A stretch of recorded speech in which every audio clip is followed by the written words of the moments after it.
الصلاة أيا بلال. அஸ்ஸலாமு அலைக்கும் வரஹ்மத்துல்லாஹி வபரகாத்துஹு. பிரியமான சகோதரர்களே சகோதரிகளே, அல்லாஹு ஜல்ல ஷானுஹு தஆலா குர்ஆன் முழுவதும் முத்தகீன்களுக்காக மிகப்பெரிய அந்தஸ்தை அல்லாஹ் சொல்லிக் கொண்டிருக்கிறான். முத்தகீன்களுக்கு கிடைக்கக்கூடிய அந்தஸ்து, அவர்களுக்காக இவ்வுலகிலே கிடைக்கக்கூடிய பெருமதிப்பு, நாளை மறுமையிலே சுவனத்திலே கிடைக்கக்கூடிய வெகுமதி, இவற்றையெல்லாம் அல்லாஹு ஜல்ல ஷானுஹு தஆலா குர்ஆன் ஷரீஃப் முழுவதும் அல்லாஹ் இதை சொல்லி காட்டிக் கொண்டிருக்கிறான். அதிலே முதல் வசனமாக அல்லாஹ் சொல்லக்கூடிய வசனம் சூரத்துல் பக்ராவிலே 2வது 3வது வசனமாக அல்லாஹ் சொல்லி காட்டுகிறான். ஸாலிகல் கிதாபு லா ரைப ஃபீஹி ஹுதல் லில் முத்தகீன். இந்த குர்ஆன் இதிலே எந்த விதமான சந்தேகமும் கிடையாது. இந்த புத்தகத்துல எந்த விதமான சந்தேகமும் கிடையாது. அதை சொல்லிட்டு அல்லாஹ் சொல்றான், ஹுதல் லில் முத்தகீன். இந்த குர்ஆன் இறையச்சம் உடையவர்களுக்கு நேர்வழி காட்டும் என்பதாக அல்லாஹ் சொல்லி காட்டுகிறான். இறையச்சம் உடையவர்களுக்கு இது நேர்வழி காட்டும் என்பதாக அல்லாஹ் சொல்லி காட்டுகிறான். கண்ணியமான சகோதரர்களே, கொஞ்சம் யோசிச்சு பார்க்கணும்.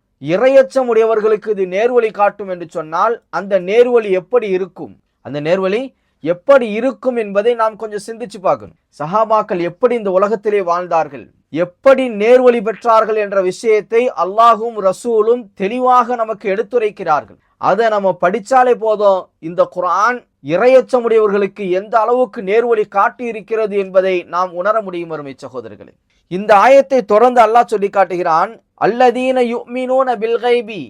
இந்த முத்தகீன்கள் யார் தெரியுமா? இந்த முத்தகீன்கள் யார் தெரியுமா? யுமினூன பில் கைப், அவர்கள் மறைவானவற்றை ஈமான் கொள்வார்கள், மறைவான விஷயத்தை அவர்கள் நம்பிக்கை கொள்வார்கள் என்பதாக அல்லாஹ் சொல்லி காட்டுகிறான். இந்த வசனத்திற்கு விளக்கமாக நம்ம ஒரு சம்பவத்தை பார்த்தோம் அப்படின்னு சொன்னா, ஹஸரத் அபூ பக்கர் சித்தீக் ரலியல்லாஹு தஆலா அன்ஹு அவர்களுடைய வரலாறு நமக்கு ஒரு மிகப்பெரிய ஒரு எடுத்துக்காட்டாக இருக்கிறது. அருமை சகோதரர்களே, ஒரு தடவை நபி ஸல்லல்லாஹு அலைஹி வஸல்லம் அவங்க மிஅராஜ் சென்று திரும்பி வந்ததற்கு பின்னால் அதிகாலையிலே மக்களை அழைத்து மிஅராஜ் சென்று வந்த அந்த சம்பவத்தை மக்களுக்கு மத்தியிலே சொல்லிக் கொண்டிருக்கக்கூடிய அந்த சூழ்நிலையில் மக்கத்து காஃபிர்கள் அதை மறுத்தார்கள். எப்படி ஒரே இரவிலே பைத்துல் முகத்தஸ் சென்று அங்கிருந்து வானத்திற்கு சென்று அல்லாஹுவை சந்தித்து விட்டு வர முடியும் என்ற அந்த கேள்வியை முன்வைத்தார்கள், எள்ளி நகையாடினார்கள். நபி ஸல்லல்லாஹு அலைஹி வஸல்லம் அவர்கள் இவர் பொய் சொல்லுகிறார் என்று சொன்னார்கள். இந்த சூழ்நிலையிலே அந்த மக்கத்து காஃபிர்கள், மக்கத்து குறைஷிகள் அபூபக்கர் சித்திக் ரலியல்லாஹு தஆலா அன்ஹு அவர்களிடத்திலே வந்து சொல்கிறார்கள், என்ன அபூபக்கரே, உன்னுடைய நண்பர் என்னமோ பைத்துல் முகத்தஸ் போனாராம், அங்கிருந்து வானத்துக்கு போனாராம், அல்லாஹ்வை சந்திச்சாராம், தொழுகையை வாங்கிட்டு வந்தாராம்,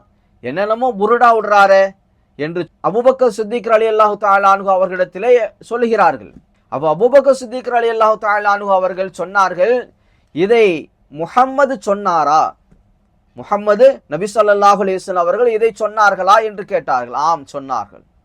அப்படி என்று சொன்னால் அது உண்மைதான் என்று அந்த இடத்திலே நபி ஸல்லல்லாஹு அலைஹி வஸல்லம் அவர்களுடைய அந்த வார்த்தையை ஹஸரத் அபூபக்கர் சித்திக் ரலியல்லாஹு தஆலா அன்ஹு அவர்கள் உண்மைப்படுத்தினார்கள். இந்த சம்பவத்திற்கு பின்னால் தான் அபூபக்கர் சித்திக் என்று சொல்லி உண்மைப்படுத்தப்பட்டவர், உண்மைப்படுத்தியவர் என்ற அந்த விஷயத்தை அவர்களுடைய பேருக்கு பின்னால் இணைக்கப்பட்டே இன்று காலம் வரை இல்லை கியாமத்து நாள் வரை அந்த பெயரை சொல்லியே அழைக்கப்படும். அப்படிப்பட்ட அந்தஸ்தை பெற்றவர்கள் ஹஸரத் அபூபக்கர் சித்திக் ரலியல்லாஹு தஆலா அன்ஹு அவர்கள். நபி ஸல்லல்லாஹு அலைஹி வஸல்லம் அவர்கள் எதை சொன்னாலும் நம்பக்கூடியவர்கள், மறைவானவற்றை நம்பக்கூடிய அந்த ஆற்றலை, அந்த சிறப்பான விஷயத்தை ஹஸரத் அபூபக்கர் சித்திக் ரலியல்லாஹு தஆலா அன்ஹு அவர்கள் அழகான முறையிலே செய்தார்கள். கண்ணியமான சகோதரர்களே, அந்த ஆயத்தை தொடர்ந்து அல்லாஹ் சொல்றான், வயுகீமூன ஸலாத்த வமிம்மா ரஸக்னாஹும் யுன்ஃபிகூன். அவர்கள் தொழுகையை நிலைநாட்டுவார்கள். முத்தகீன்கள் யாருங்க? இறையச்சம் உடையவர்கள் தொழுகையை நிலைநாட்டுவார்கள். இன்னைக்கு நம்மிடத்துல அந்த தொழுகை இருக்கிறதா அப்படிங்கிறத கொஞ்சம் யோசிச்சு பார்க்க. ஹஸரத் உமர் ரலியல்லாஹு தஆலா அன்ஹு அவர்களுடைய வரலாற்றில் நம்ம பார்க்கிறோம். ஹஸரத் உமர் ரலியல்லாஹு தஆலா அன்ஹு அவர்கள் ஃபஜ்ருடைய தொழுகையை தொழுது கொண்டிருக்கக்கூடிய அந்த நேரத்திலே அபூ லுஅலுஆ என்று சொல்லக்கூடிய ஒரு அடிமை விஷம் தடவிய வாளால் ஹஸரத் உமர் ரலியல்லாஹு தஆலா அன்ஹு அவர்களை குத்துகிறான். ரத்தம் வெளியேறி அவர்கள் மயக்க நிலையை அடைந்தார்கள். அந்த மயக்க நிலைக்கு பின்னால் அவர்கள் மயக்கம் தெளிந்து அவர்கள் கேட்ட முதல் கேள்வி, மக்கள் தொழுது முடித்து விட்டார்களா, மக்கள் தொழுது முடித்து விட்டார்களா என்ற கேள்வியை கேட்டுவிட்டு பிறகு ஒழு செய்து அந்த இரத்த கசிவோடு அந்த ஃபஜ்ருடைய தொழுகை நிறைவேற்றினார்கள் என்ற வரலாற்று சம்பவத்தை நாம் என்ன செய்யலாம், ஹதீஸ் ஷரீஃபிலே பார்க்க முடியும். வரும் சகோதரர், தொழுதுவிட்டு ஹஜ்ரத் உமர் ரலியல்லாஹு தஆலா அன்ஹு அவர்கள் சொன்னார்கள், தொழுகையை விட்டவருக்கு இஸ்லாத்தில் எந்த விதமான பங்கும் இல்லை என்பதாக சொன்னார்கள் என்ற அந்த வாசகத்தை வரலாற்றில் நாம் பார்க்க முடியும். ஆம் சகோதரர்களே, தொழுகையை விட்டவர்களுக்கு இஸ்லாத்தில் எந்த விதமான பங்கும் கிடையாது. ஹசரத் இமாம் ஷாஃபி ரஹ்மத்துல்லாஹி அலைஹி அவர்கள் சொல்லக்கூடிய ஒரு வார்த்தையை மிகுதியாக நாம் இங்கே சொல்லலாம். ஹசரத் இமாம் ஷாஃபி ரஹ்மத்துல்லாஹி அலைஹி அவர்கள் சொல்லி காட்டுவார்கள், தொழுகையை விட்டவர் அவர் முஸ்லீமே அல்ல என்பதாக ஹசரத் இமாம் ஷாஃபி ரஹ்மத்துல்லாஹி அலைஹி அவர்கள் பறைசாட்டுகிறார்கள். அந்த அளவுக்கு தொழுகை என்பது ஒரு இரையச்சம் உடையவர்களுக்கு முக்கியமான ஒரு விஷயம் என்பதை இந்த வசனம், இந்த சம்பவம் நமக்கு எடுத்து காட்டுகிறது. அந்த ஆயத்தை தொடர்ந்து அல்லாஹ் சொல்லி காட்டுகிறான், அவர்களுக்கு கொடுக்கப்பட்ட செல்வத்திலிருந்து அவர்கள் செலவு செய்வார்கள். யாருங்க? இரையச்சம் உடையவர்கள், முத்தகீன்கள். அவர்களுக்கு அல்லாஹ் கொடுத்த அந்த செல்வத்திலிருந்து தர்மம் செய்வார்கள் என்ற விஷயத்தை அல்லாஹ் சொல்லி அந்த வசனத்தை முடிக்கிறான். இந்த வசனத்திற்கு எடுத்துக்காட்டாக ஒரு சம்பவத்தை நாம் பார்த்தோம் என்று சொன்னால், ஹசரத் உஸ்மான் ரலியல்லாஹு தஆலா அன்ஹு அவர்களுடைய வரலாற்று சம்பவம் பிரசித்தி பெற்றது. ஒரு தடவை மதீனாவுல கடுமையான தண்ணீர் பஞ்சம் ஏற்படுகிறது. அப்ப அந்த மதீனாவுல ஒரு யகூதி இடத்திலே ரூமா என்ற ஒரு கிணறு இருக்கிறது.